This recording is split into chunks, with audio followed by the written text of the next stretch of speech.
ओम नमः शिवाय। हर हर महादेव। आज मासिक शिवरात्रि का व्रत है। व्रत रखने वाले सभी शिव भक्तों को ढेरों शुभकामनाएं। भगवान शिव शंकर आपकी सारी मनोकामनाएं पूर्ण करे। तो आज अपने सुनेंगे मासिक शिवरात्रि और सोमवार की कथा।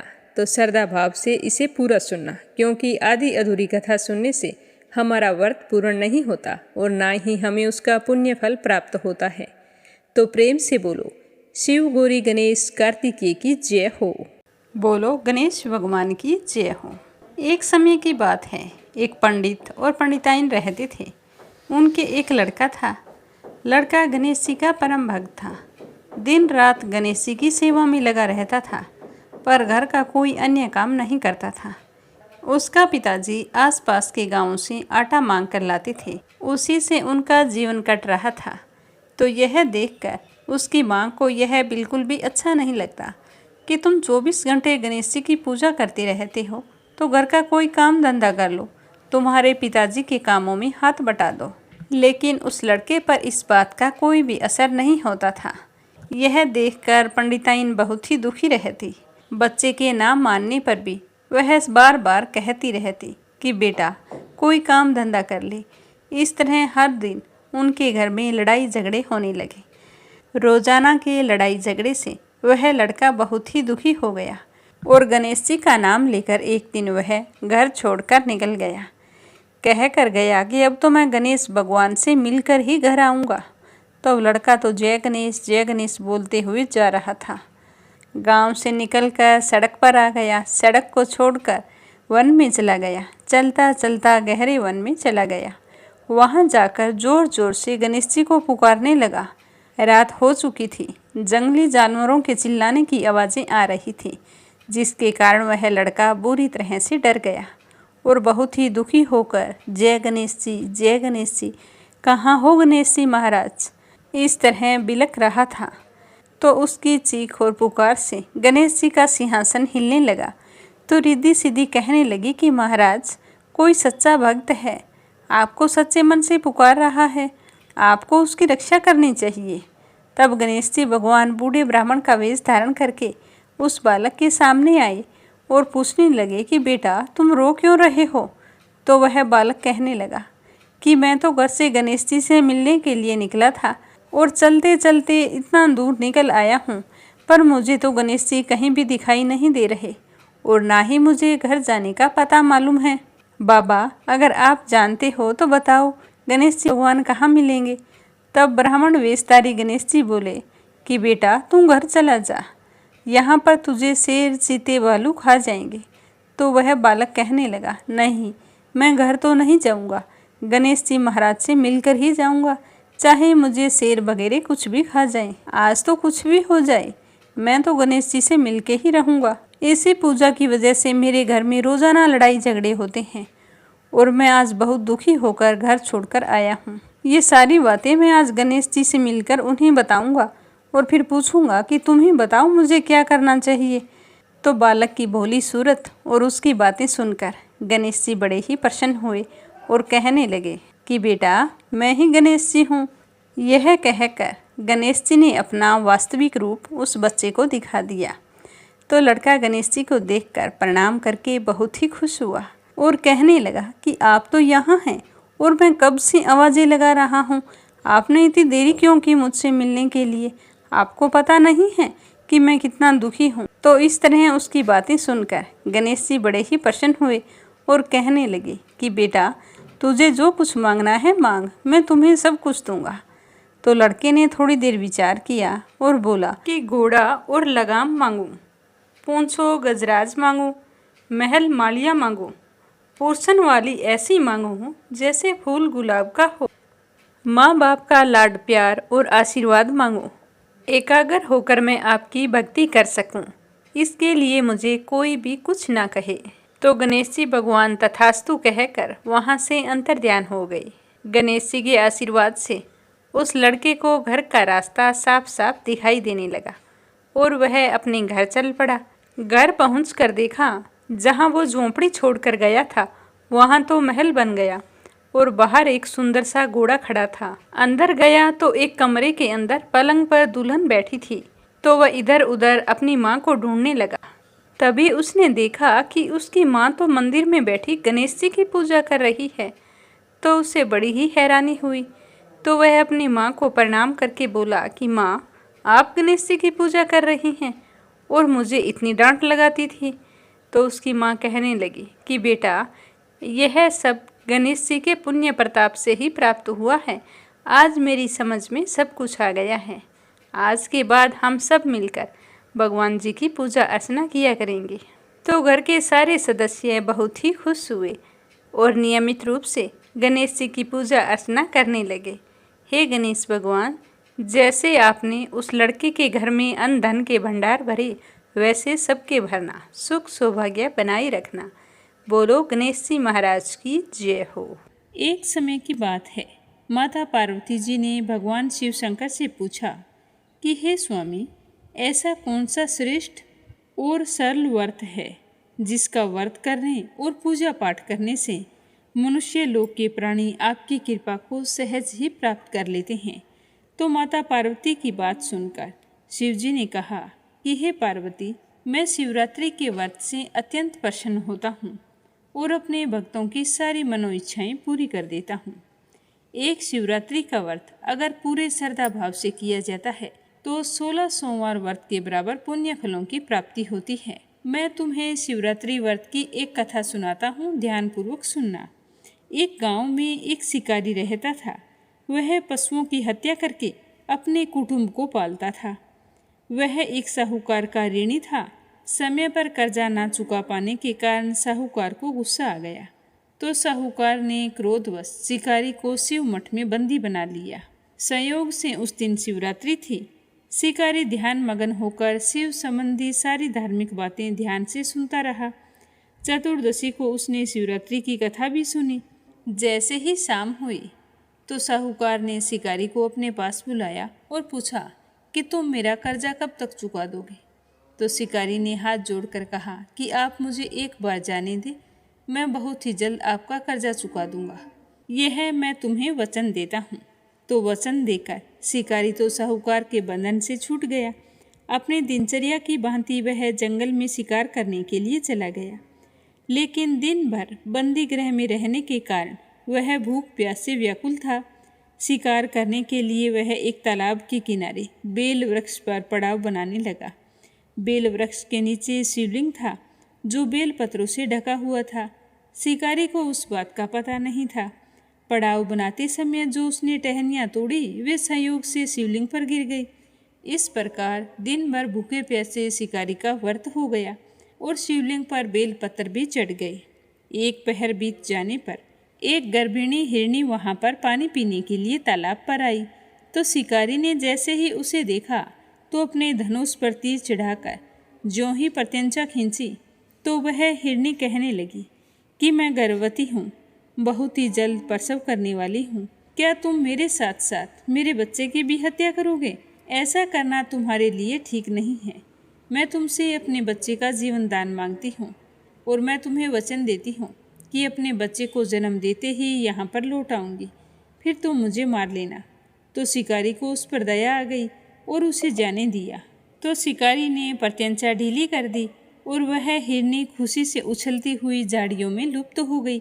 थोड़ी ही देर बाद में एक और हिरनी वहाँ से निकली तो देखकर शिकारी की खुशी का कोई ठिकाना ना रहा। समीप आने पर फिर उसने धनुष पर बाण चढ़ाया।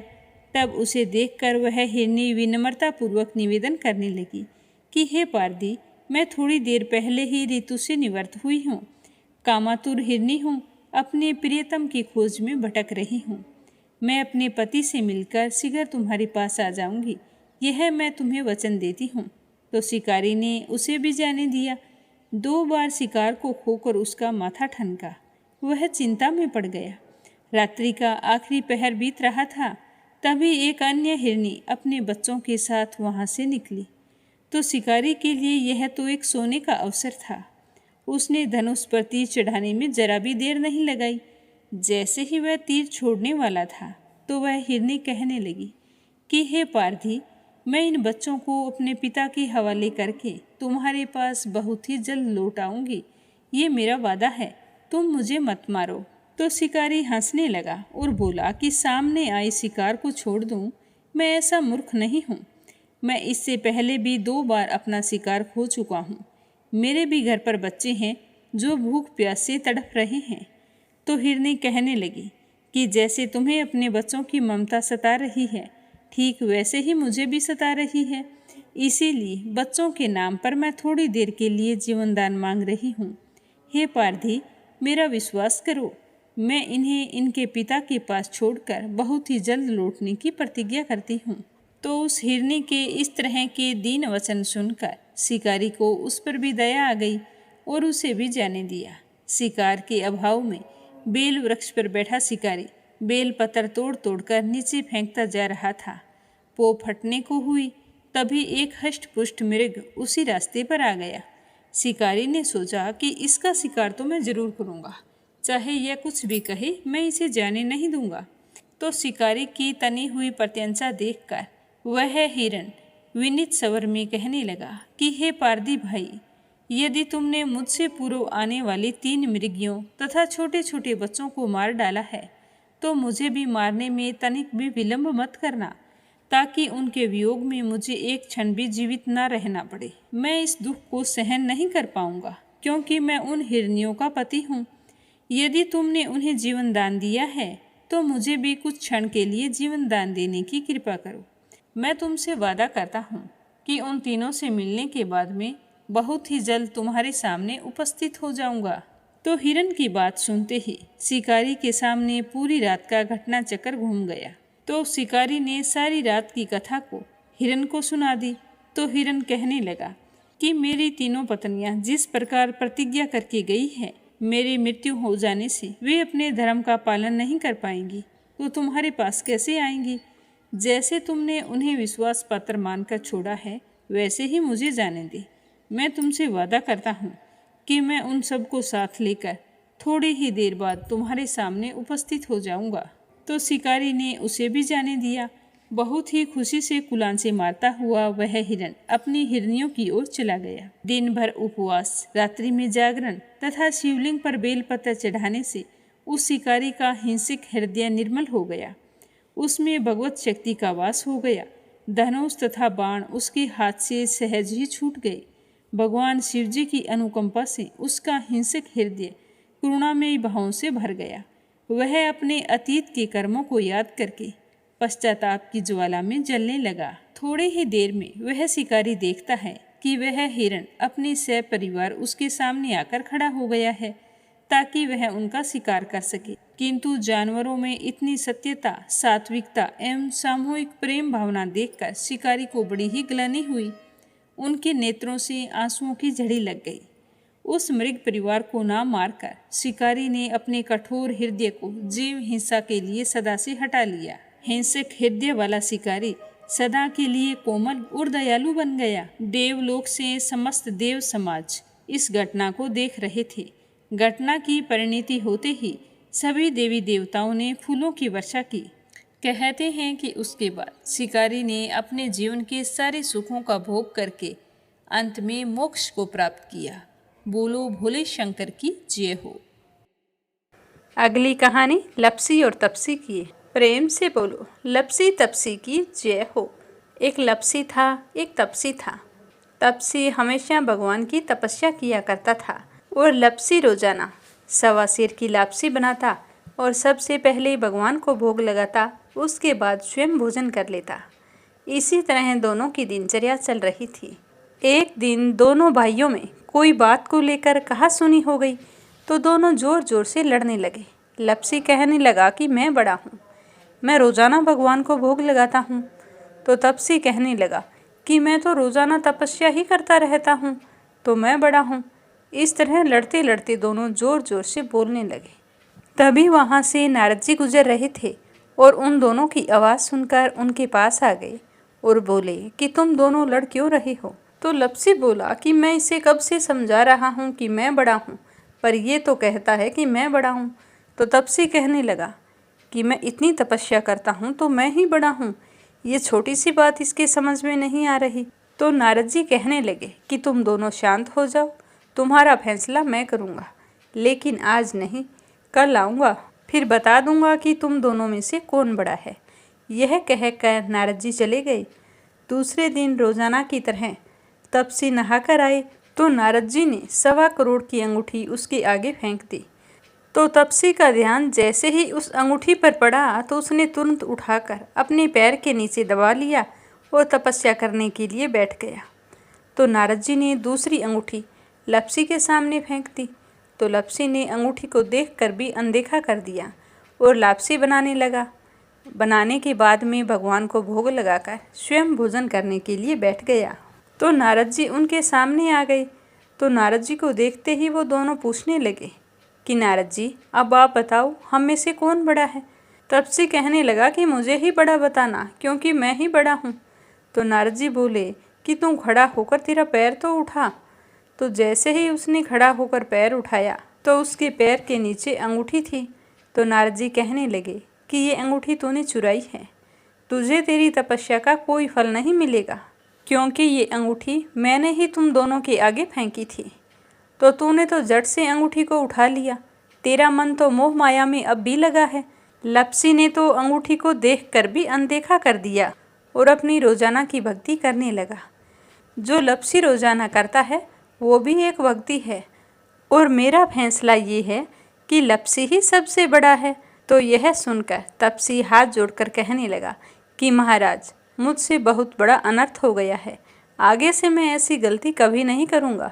पर आप मुझे बताओ, मैंने भक्ति तो सच्चे मन से की है, तो मुझे उस भक्ति का फल कैसे मिलेगा। तो नारद जी कहने लगे कि रोटी बनाकर गाय और कुत्ते की रोटी नहीं बनाएगा, उसका फल तुझे ही मिलेगा। रोटियां बनाकर पीछे से सुबह छोटी रोटी नहीं बनाएगा, उसका फल, और शाम को रोटी बनाकर पीछे से एक बड़ी रोटी नहीं बनाएगा, उसका फल भी तुझे ही मिलेगा। ब्राह्मण को भोजन करवाकर दक्षिणा नहीं देगा तो वो फल भी तुझे ही मिलेगा। सूट, साड़ी, तिवल अगर हम किसी को देते हैं तो उसके ऊपर भेंट स्वरूप अगर कुछ रुपए नहीं देंगे तो उसका फल भी तुझे ही मिलेगा। अगर कोई दिए से दिया जलाएगा तो उसका फल भी तुझे ही मिलेगा। व्रत रख कर अगर कोई सारी कहानी सुन ले, लेकिन तुम्हारी इस लपसी तपसी की कहानी को नहीं सुनेगा तो उसका फल भी तुम्हें ही मिलेगा। तो इस तरह का आशीर्वाद पाकर तपसी बड़ा ही प्रसन्न हुआ। कहा जाता है कि उसी दिन से हर व्रत कथा के बाद में लपसी तपसी की कहानी जरूर सुननी चाहिए। कहानी सुनने के बाद में कहना चाहिए कि लपसी का फल लपसी को मिले, तपसी का फल तपसी को मिले। हमारी कहानी का, हमारे व्रत का और हमारे पूजा पाठ का पुण्य फल हमें मिले। कथा समाप्त होते ही कमेंट बॉक्स में शिव गौरी का जयकारा जरूर लगाना। साथ ही मीरा भक्ति स्टोरीज चैनल को सब्सक्राइब करके इस वीडियो को ज़्यादा से ज़्यादा शेयर करना। भगवान शिव की कृपा आप सब पर हमेशा बनी रहे।